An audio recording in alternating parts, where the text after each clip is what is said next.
Uh-oh. There we go. What happened? No, my computer was dumb. Oh, Yeah. that's Carter Verhage. It's on your team, right? Yeah, I'm not playing anymore. I like to see him being healthy and doing his thing. Oh, I thought you'd been resurrected or something somehow. No, he's my only guy. I have two guys averaging over 3 points per game, and he's one of them. Another one's Sidney Crosby. Just looking ahead to the next year, planning ahead, being a good general manager. That's good stuff. After having the best season ever of a team not to make the playoffs, I will try to do better next year, I guess. Goals, squad goals. Literally. Let's see. Yeah, I guess is there a reason why it like when we look at the matchups, like it shows you the total points, but like you can't see what everybody's score is? You mean for this week? Yeah, well, like it shows the period is April 26th to May 8th, but then like you go to look, I guess if I maybe I do period. Yeah, okay. I was set to standard for some reason because I'm just an idiot again. What standard give you? Nothing. Gives you the total score and no one's for points. today. For today. Wow. Yeah, that would explain it. I don't know. Hey, you're probably right. Okay, so I'm going to take just the totals from the week for those two matches. Like I can just sort by week at the end and figure out who won. You know what I'm saying? Mm-hmm. Yeah, you can do a custom sort. Right, I'll just do a sort to see who won the thing. I'm just fulfilling whoever had the eating fetish or whatever here right now as I finish his toast. That's Ferda boys. He's living life right. in the championship, and he likes to hear people eat. So doing what I can. That's right. Yeah, that's right. Well, don't worry. I'm not going to start recording. I'm not going to start recording the. He likes to watch the YouTube anyway of me picking my nose. Just stuff in my face. This is all for Ferda. This is all for Johnny. I'm not eating right now. I'm only drinking a beer. Also for Johnny. Apple juice. Actually, no. There's got to be. Whoa, Bill! Don't go so hard. Whoa, you're going the whole bottle though. That's yeah. At a certain point, that's as much as a beer right there. Fair enough. As far as excitement. All right. Why is this so freaking cold? Almost dropped an F-bomb on YouTube. Can't do that. Your beer cold? That's a problem? Too cold. I don't know if such a thing is possible. It says store cold, drink fresh. Okay, fine. Shut up, Bill.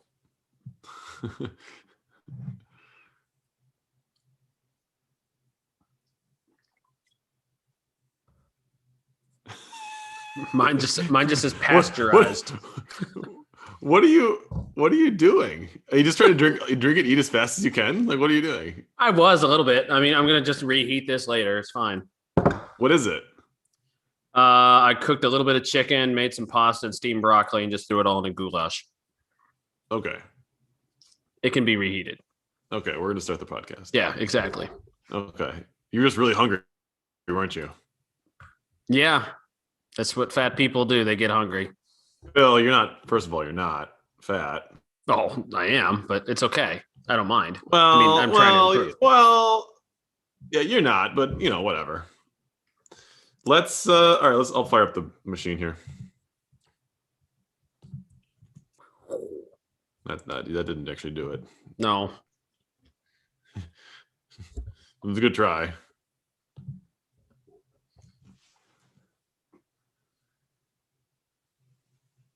And welcome to the Umpire Hockey Podcast. It's Perry, the Commissioner, and Ferda Bill. Bill, you're sunburned on the face. What happened? I forgot to wear suntan lotion covering our doubleheader for softball on Saturday at the university that employs me. So I have that, and I have the mask tan so that you can tell I was wearing a mask because right there at the mask line is where it stops. That's terrific. Terrific podcasting going on there, Bill. For the sake of hockey, though, if you, for those listening to the audio version, if you can envision those old goalie masks that the people wore in the 70s that were like just that thin sheet of plastic that covered their face, that's kind of what the top half of my head looks like. That's beautiful. It's a beautiful thought. Mm-hmm. Let's jump right into our players of the week, Bill. Even though a lot of these guys aren't competing, some of them are. Number 3 player of the week is Craig Smith from the Boston Bruins. And still playing in Vancouver. That's why he has a lead in the Yoff's championship game. Helpful for the Ferda boys. Yeah. We talked about secondary and tertiary scoring, Bill, and that's Craig Smith. I love it. You got tertiary in there early. Love it. Yeah. Sam Bennett, who's now hurt, playing for Pittsburgh, no longer competing, but he had 24.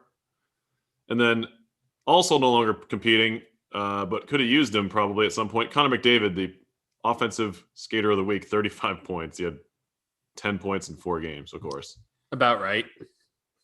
Just imagine, though, if Toronto was still playing in some kind of meaningful game, they'd have Connor McDavid. Yep, Tour Vegas. Yep.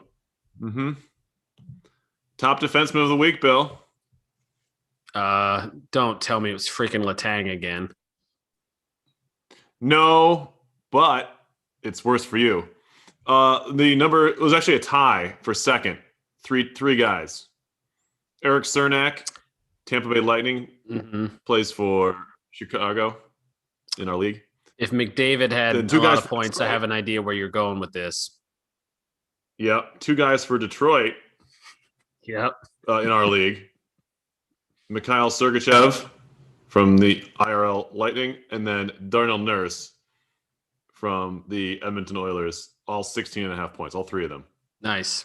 And then the number 1 defenseman of the week from Hartford, maybe out of a lot of your thoughts and minds, but not out of Joe's mind because he still owns him. Jeff Petrie, 17.5 points per game. Job, Jeff. Honorable mention to Tyson Barrie, who had 16, half a point off out of the top 5 there. Some Oilers chipping in. We go to, top 3 goalies of the week.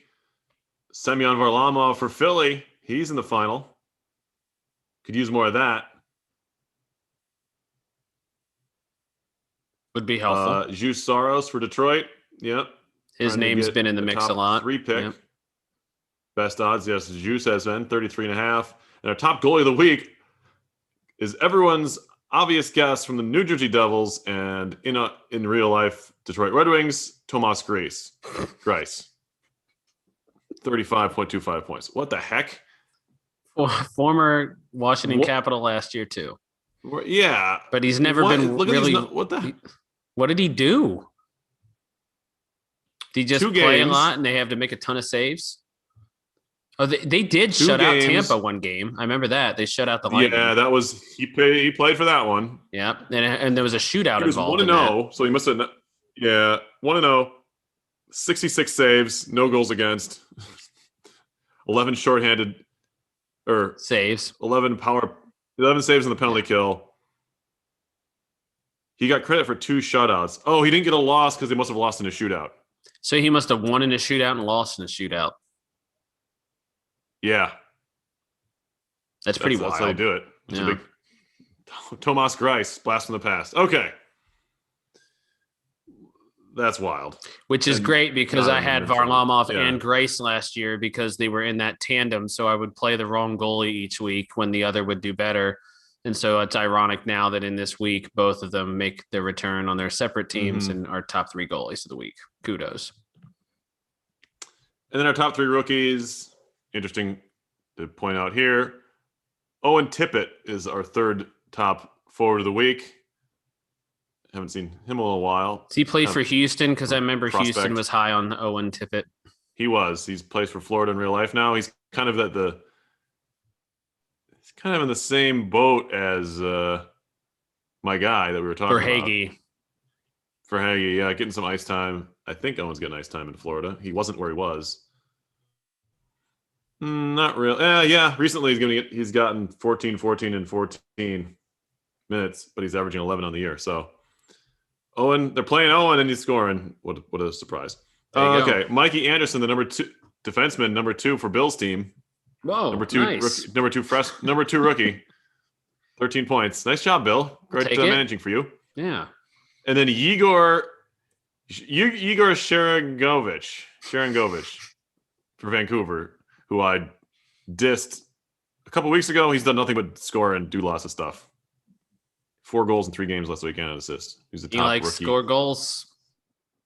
Top rookie of the week. Jason Robertson was 6th. Notables. Zegras was 6th. Josh Norris for Ottawa was 4th. Kaprizov was 12th. Those are, I mean, people think it's going to be between maybe Kaprizov and Robertson for Calder, IRL. What do you think? Hard to fault that. Have to think they're in the mix. Don't think any of the goalies vault their way up there. Yeah, Lankinen, Shesterkin, and then Kaprizov. Those are the top 3 overall in the season. Then Vanchak, and then Robertson. People talk about how Robertson, has come on strong as of late, right? Well, and yeah, I remember. Second half push. Yeah. Yeah, I remember last week you brought him up, and that was part of the debate, the topic there. Right. But I guess in defense of Kaprizov, Bill,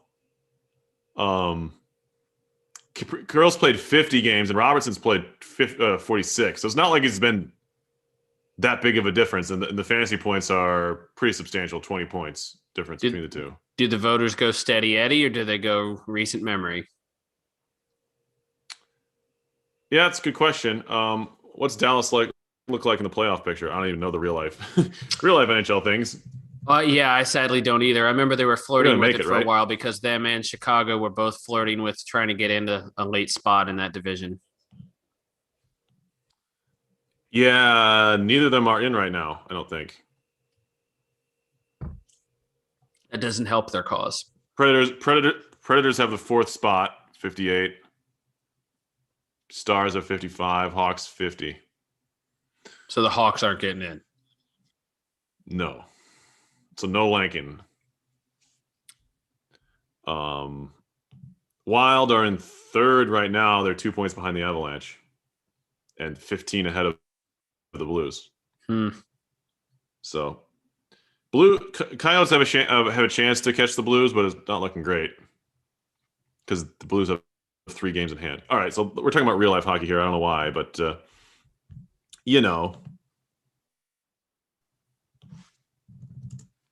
it's allowed. It's allowed. So let's get to our matchups, Bill, that are going on right now. You got start with the title game. Progress. Yeah, we're halfway through, and a really good first week for Vancouver. Actually, to both teams' credit, no one's out of this yet. Correct. For Vancouver, he had 18 from the likely suspect, Leon Draisaitl. 16 from Fiala, who's been hot. Sharangovich, 18. Smith, 22. We talked about Smith's his best player. Craig Smith, top scorer. Mike Riley's a little dinged up. We'll see if he comes back. It says out indefinitely. That's not great. And Varlamov has significantly swung things in the favor of Philly as far as goaltender situation. Well, it got him back in the half for Varlamov. Yeah, got him back in the mix. Yeah. 28.5 for Varlamov to just 2 for Leonard. Well, and you have to figure, too, one of the other big factors is that the bread man was a negative quarter point for Philly last week. So, that's a very huge swing for the bread man. He's a point getter for that team. So if he can have a better week, that'll certainly help.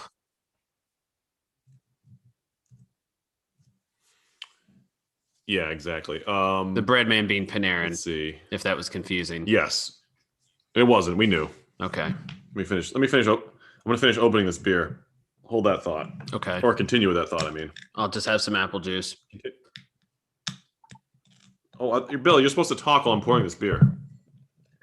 Okay. Well, while you're pouring that beverage, Defense wise, too, that was another area that helped Philly because he got a little bit. Well, it was close because of Mike Riley coming in and giving 9 points to Vancouver, but Orlov helped. Ryan Pulak was steady Eddie on his defense. That was actually somewhat closer. It was just a couple of big weeks. Hurdle helped out Philly to staying in it. So you just, I don't know. The point getters that were expected to help Vancouver helped. So,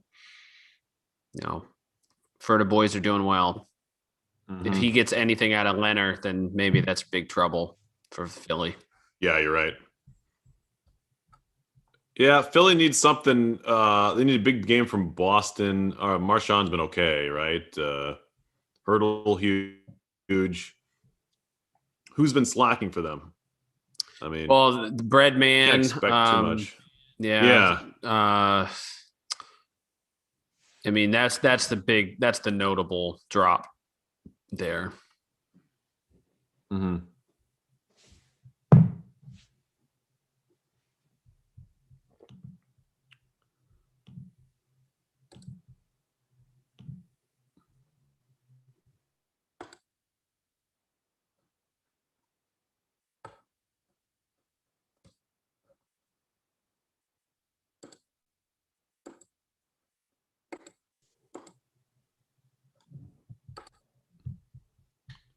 Other matchups, Bill? I may have dropped on you in the middle of this. Sorry. Yeah, I'm having trouble hearing you, but that's okay. Okay. We'll figure it out. Which did you switch to? You got third place game. Ducks and Red Wings.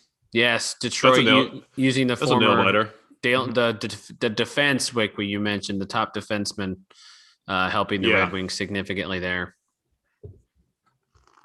Ducks doing everything they can despite 20 points out of Suzuki. Yeah, and he hasn't got anything from Henrique, who's been out, unfortunately. That could be a problem. Same with Vince Dunn. He's got two guys that haven't played yet. Right, yeah. And I mean, Tkachuk did what he was expected to do, too, for Anaheim. It's a case there where, Saros literally is the difference right now and why that is what it is for third place. Saros played out of his mind. Yeah, and that's big. It's a 17 point difference overall and an 18-point difference in the goalie. Right. I mean, the goals and assists are almost dead even. 12-11 in favor of the Ducks. 17. The Ducks have more scoring, but the goaltending has been in favor of Detroit. How much it matters, I don't know, again, because I'm not into the stats that most of the league is, but and I know they don't count either, but it's comical to see that there's a negative 108 Corsi and a negative 100 Fenwick or is it Fenwick, right? Yeah, for Detroit. Yeah. And it's a 9 Fenwick for Anaheim and a negative 11 Corsi. So there's only about 100-point difference there between the two players or two teams. Yeah, it's kind of, Corsi's is a funny stat. It's supposed to do a good job of kind of giving a value to a player better than plus minus, I guess. Right. But at the same time, it's using a stat of shots on goal, right? I believe so, yeah. So, I mean, there's the metrics will keep changing. But Detroit was the more physical team in the third place matchup because it was 80-52 in hits, doubled up Anaheim in PIMS. Yeah, definitely, bringing the heat. See if Anaheim can fight back in that one. We had winners in the Yoffs and the Toffs. Toss. Yeah, Tampa beat Ottawa to go to the final, and then the Rangers beat the Sharks. So you got Ottawa Sharks in the third place Toffs, and Rangers and Tampa playing for that top, the best chance at the top spot in the draft. So that's exciting. It is very much so. Sharks done in by a couple of goose eggs from players. Yeah. And no one really going nuts. Can't have that. Yeah. So we're winding things down. This is the last week of hockey here, Bill. This is the last 7 days. You're right. This is the in real life playoffs coming up here. Just in the nick of time. Indeed. Thank goodness. I mean, knock on wood that nothing catastrophic happens in 7 days, but pretty neat to be able to get to this point. I mean, all things considered, right? You had to even be able to start up the season and play an indoor sport. It has to be the hardest thing, right? Yeah. Well, and once they decided they weren't going bubble either. Yeah. Right. I mean, at the beginning of this, you're like, why aren't they bubbling again, right? Or they think they needed to have they're not making too much money. I guess they hope more fans be back by now, but yeah, I think that was the hope. Yeah. As they can. What's the plan, do you think? Do you know, for integrating the Canadian teams? Just like it's going to happen is when they the last I had read is they're just going to keep stalling, obviously, as long as they can, but that the contingency would be that then, since there's so many teams out of it at that point, that they would just have to move the Canadian teams to a U.S. hub and go from there. Okay, is what it is. Yeah, that's gonna be weird. It is very weird, but yeah, Canada's being and not saying right or wrong, but yeah, they're keeping that stance. The last they'd said that. Was it Daly had said that they're going to go negotiate, though, right down to the wire until they can, with the point of, letting that waiver go for, in and out. I mean, the other example of that, you have to go over to baseball, but the Blue Jays are still having to play down in Florida for their home games. Right. They're in Florida. So, right. Yeah. And they're just playing all their games down there. And then, yeah, it's interesting. The rollout for the, vaccine has been not great up there. Yeah, that's what I've heard. Which is tough, because that's kind of the thing that the U.S. has done pretty well, despite how horribly the U.S. has handled the pandemic in general. I mean, we were hosting, we're putting needles in people's arms at work here, like where we test, so. But they're having trouble getting it to everybody in Canada, which is tough. I mean, I think in the U.S., no matter how old you are, I think you can get the vaccine right now. Yeah, everyone's eligible, and now it's just up to trying to make sure that people, take it, get it. It's right, and it's May, right? Like we were talking about potentially maybe being July 4th when everything can open back. I mean, maybe it does take a couple months for everyone that wants the vaccine to get it, and hopefully everyone does want it. I mean, that's the constant battle. This podcast is taking a bit of a turn, but that's okay because it's important. Hey, I think the people in this league care about the vaccine, so we're going to talk about it a little bit. Some teams need a shot in the arm, and people need a shot in the arm. I agree. Both do. Trying what I can. Playoff teams, and that's good. That's a good. Yep, I like that, Bill. I like what you did there. Yep. Let's take a look at the. What we got coming up here? Looking ahead to, you got the Empire Hockey Association. We'll have another podcast next week, of course, right? But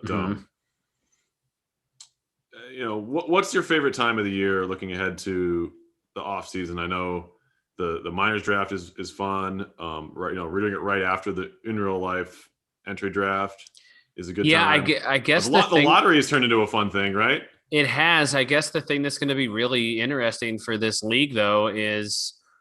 The NHL still hasn't totally decided what they're doing with the draft, because there was that whole debate about do they wait, do they do another, a big ass draft the next year, whatever it is. So, that's going to be obviously, when we draft in the, EHA minor league draft, we know who the number one pick was, who was taken where, et cetera. Right.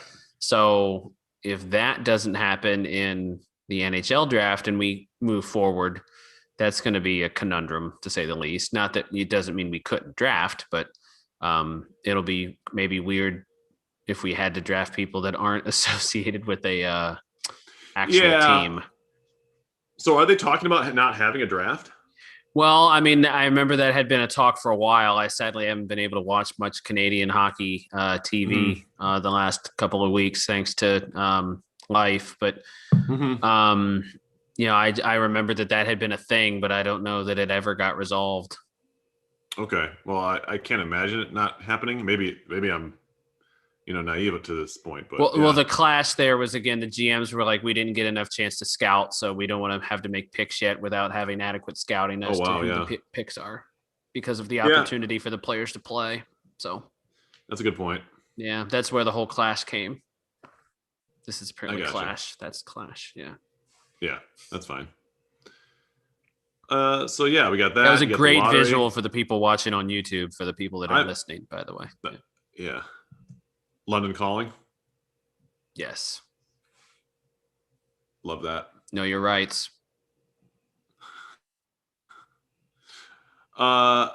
So yeah, you got some teams playing for the top pick. We don't know, like, of all the years, this might be a weird one to have the top pick, although we'll figure out how we're going to do our draft. If it ends up there not being a draft, and maybe we alter some things here, but that's why, when you adjust your schedule to base it off of what the actual in real life NHL is doing, you're going to have weird problems like this. We've already seen it. But I mean, normally, I mean, that's like popcorn, Right. Make your popcorn for that, because it's so much fun.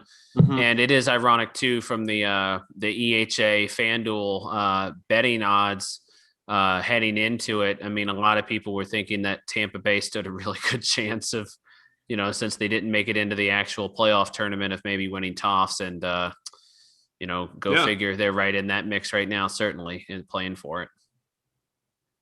Rangers and Tampa, two teams that were two of the last to get in. Rangers had a winning record, 17-16. They're only behind my North Stars and the teams that were on the outside looking in. So yeah, I do like how competitive the league is. The 12 teams getting in. I mean, there's potential to expand the postseason, but I kind of like it the way it is. I mean, if it ain't broke, don't fix it. Right, and we're gonna crown a new champion this year, whether it's Philly or Vancouver. It's going to be exciting to see how this last week goes down. Vancouver with a sizable-ish lead, 37 points, right? And it's going to be interesting to see how that plays out. Still comes down to how the good players do. If you get some, again, a couple people stand out and a couple people, decide to suck an egg, then could happen. Never know. Absolutely. All right, so we're looking forward to this last week of play in the league. It's been a long season. We finally get to finish one, which is good, right? Like we're only 2 for 3 on finishing seasons, which is something. But hopefully, many more to come in the finish Friday. And it's really, I know we talked about it when Patrick was on, but it's really fun to have people in the league that enjoy the same type of thing and can talk about a AHL goalie they want to trade for, or some guy that they're watching in the Canadian Junior League that they're hoping gets drafted by a team so they can take advantage of them playing on the ice for their fantasy team in a couple of years. And there's a lot of guys that are on yours and mine minor league rosters that are maybe long shots or whatever, but it's just fun to see them eventually get their shot in the show. Oh yeah, the rewarding feeling of having someone come through your EHA system and then play for your EHA team is pretty cool. I mean, and now especially that we're every new year that you get in, that's part of what makes it enjoyable. And you're right, we're a group that can actually really get behind it. All right, Bill, that'll do it for our mid-championship week episode. And got some more work to do in real life, so I'm sure you do too. We'll get back to that and get back to watching these matchups. Should be fun. Good luck, Rangers. Good luck, Lightning. Good luck, Canucks. Good luck, Flyers. Rangers too. I thought I said that. Maybe I lapsed. Sorry. Yeah, you cut out. That's okay. All right.